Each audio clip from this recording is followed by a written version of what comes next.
So,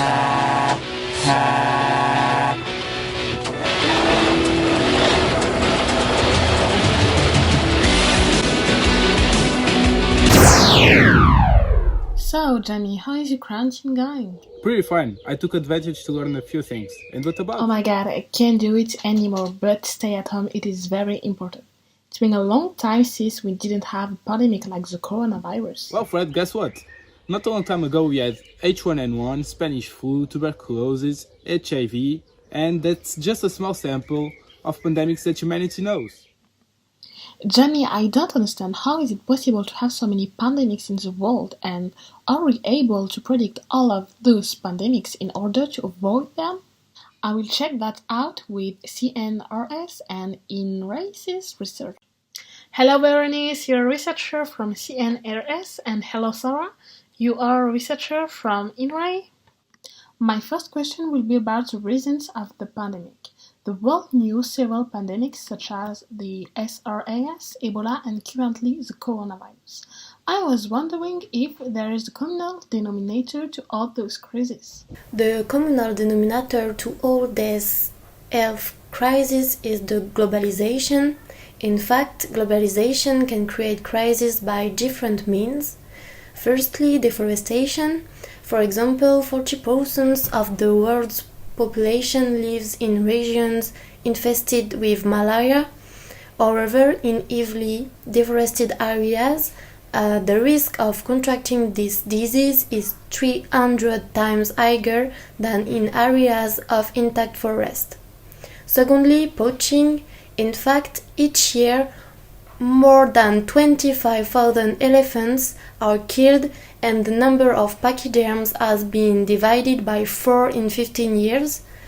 Tigers, turtles, and some varieties of parrots are also at risk.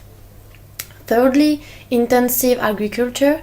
For instance, the use of pesticides in intensive agriculture has caused increased rates of brain tumor due to the nitrates found in vegetables from intensive cultures. In conclusion, if we don't preserve biodiversity, health crises will increase. A zoonosis is an infectious disease caused by a pathogen, like bacteria, viruses, or parasites, that has jumped from animals to humans. For example, COVID-19 and Ebola virus are zoonoses. The Anthropocene is a geological epoch dating from the commencement of significant human impact on Earth's geology and ecosystems. This period began in the 50s with an increase of the ecological footprint, of the urbanization, and of the number of farm animals, and also with the decline of forest cover, natural habitats, and traditional farming. At the end of the 90s, Nipah virus emerged in Malaysia. During this period, there was a major conversion of Borneo forests and agricultural landscape to the benefits of large oil palm plantations for international trade. It was also the time of El Nino, a climatic phenomenon that creates very dry environments and forest fires. The smoke and the deforestation caused the bats to change habitats and went to the new semi-intensive pigsties, set up for international trade. This improbable meeting between these two spaces illustrates an example of globalization and proves that certain infectious diseases are caused by human activities. Is it possible to predict pandemics? It's rather difficult to forecast a pandemic. Indeed, to forecast one, we have to analyze human factors specific to each nation and then we add math to that. However, a huge part of it is luck. That is why this kind of forecast is not very accurate. We can see that with the example of the Ebola second pandemic, which we supposed under control, but in reality was not. There are a lot of reasons to justify the difficulty to predict future pandemics. Firstly, scientists' researches are usually based on previous pandemics. However, there are always different conditions. For instance, the place that leads to different results. This happens with Ebola second pandemic because it took place in Central Africa instead of West Africa, as scientists predicted, so new factors should have been considered. Moreover, we have politics and economy that can have a huge impact.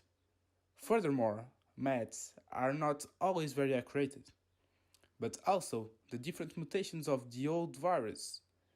All of these factors may very difficult to predict a future pandemic. So, are there some tools to avoid those health crises to happen in the future?